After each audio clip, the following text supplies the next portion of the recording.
दोस्तों नमस्कार, नमस्ते, आदाब, सत श्री अकाल।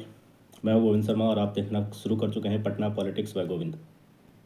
आज की वीडियो एक ऐसी टॉपिक पर है जो बहुत ज़्यादा महत्वपूर्ण है। ऐसा मैं क्यों कह रहा हूँ, इसकी जो पीछे रीज़न है वो ये है कि जब बार बार विपक्ष मोदी जी पर और बीजेपी पर बहुत ज़्यादा आरोप प्रत्यारोप खेल रहे होते हैं, तब उस समय वो भूल जाते हैं कि भारत की विदेश नीति किसी भी आम आदमी की बातों से डिसाइड नहीं होता है, या किसी भी ऐसे व्यक्ति के बातों से डिसाइड नहीं होता है जो सत्ता पक्ष में नहीं बैठे हो। और शायद कांग्रेस या राहुल गांधी ये भूल जाते हैं कि जो विदेश नीति होती है वो एक लंबे समय के लिए बनाई जाती है, वो एकदम से बदली या नई नहीं की जाती। ये सब बातें इसलिए हैं क्योंकि जब स्टेट ऑफ हॉर्मूज़ को ईरान ने बंद किया था, तब इंडिया में ऑयल और एलपीजी की किल्लत आने लगी थी, क्योंकि हमारा 65% ऑयल और गैसेज जो है वो स्टेट ऑफ हॉर्मूज़ से होके आती है। जब ईरान ने इसको बंद किया तो हमारे इंडिया में इसकी किल्लत आ गई। किल्लत तो पूरी साउथ ईस्ट एशिया और पूरे एशिया के सौदर्न पार्ट में आ गया, हालांकि पूरे वर्ल्ड में ही है, लेकिन इस क्षेत्र में ज़्यादा देखने को मिल रहा है क्योंकि जो स्टेट ऑफ हॉर्मूज़ है और जो मिडिल ईस्ट कंट्रीज़ हैं वहाँ से तेल बहुत ज़्यादा आयात होता है।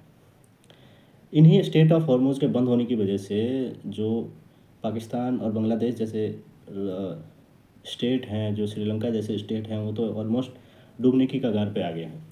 पाकिस्तान में तो सरकार अब लॉकडाउन लगाने जैसी स्थिति में है। तो सरकार ये भी डिसाइड कर रही है कि बारातियों के लिए खाना कितना बनेगा, बस को कितनी पेट्रोल मिलेगी, पुलिस वाले को कितना पेट्रोल देंगे, बहुत सारी चीज़ें वो डिसाइड कर रहे हैं क्योंकि पेट्रोल की किल्लत वहाँ है।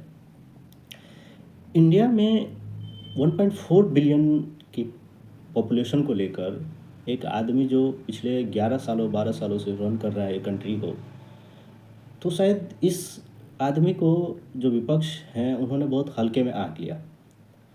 हल्के में आंका और जैसे ही कुछ होता है, हल्के में आंकते तो हैं ही, पर जैसे ही कुछ होता है तुरंत आरोप लगाने लग जाते हैं कि आप कुछ बोल क्यों नहीं रहे, आप कुछ बोल क्यों नहीं रहे, आप कुछ बोल क्यों नहीं रहे। भाई, बोलेंगे या नहीं बोलना भी एक एक प्रकार के बोलना ही होता है। कहते हैं ना कि साइलेंट भी आपका एक तरीके का जवाब ही होता है। भारत ने हालांकि 3-4 दिन बाद अयतुल्ला खamenei के मरने पर शोक व्यक्त किया या दुख जताया, जो भी है, कंडोलेंसेस दिया उनके एम्बेसी में जाकर, लेकिन ये एक गेम प्लान था कि अगर हम तुरंत ही उसको डिफेंड करेंगे या तुरंत ही उसको कंडोलेंसेस देंगे तो जो इंडिया में लोग हैं और जो इंडिया की इमेज है बाहर, वो कैसी जाएगी। इसी बात को लेकर गवर्नमेंट ऑफ इंडिया ने तुरंत अपनी जो वक्तव्य थे या अपना जो एक्ट था नहीं किया। 3-4 दिन बाद जाकर उस पर हमारे विदेश सचिव मिस्त्री साहब जी वहाँ ईरान के एम्बेसी में जाकर कंडोलेंसेस देते हैं। इन्हीं सब बात, हालांकि बातें बहुत हैं, लेकिन जो मेन आज की बातें हैं वो ये है कि इंडिया के 2 शिप को, जो वेसल्स हैं जिसमें एलपीजी भरी हुई है, वो आज इंडिया पहुंच चुकी हैं स्टेट ऑफ हॉर्मूज़ के साथ ही। आपने ये वीडियो देखा होगा और यह वीडियो गौरवान्वित महसूस करवाती है। अगर आपको नहीं करवाती हैं तो देखने की ज़रूरत है आपको इस वीडियो को। गौरवान्वित इसलिए क्योंकि हमारा 2 शिप हैं चल रहा है और उसको स्क्वाड कर रहे हैं हमारे इंडियन नेवी। आगे पीछे दाएं बाएं ऊपर हर जगह इंडियन नेवी के लोग हैं, और यह दिखाता है कि हम इंडियंस अपने हित के लिए क्या कुछ नहीं कर सकते। अगर हम एक फ़ोन ईरान को करते हैं तो हमें हमारे शिप जो होती हैं, जो इंडियन फ्लैग के साथ वहाँ है, उसको स्ट्रेट ऑफ हॉर्मूज़ क्रॉस करने की परमिशन मिल जाती है। ये है इंडिया की डिप्लोमेटिक पावर, और शायद विपक्ष इसी बात को भूल गए हैं। आज की वीडियो यहीं तक है, मिलेंगे अगली वीडियो में, तब तक के लिए नमस्कार।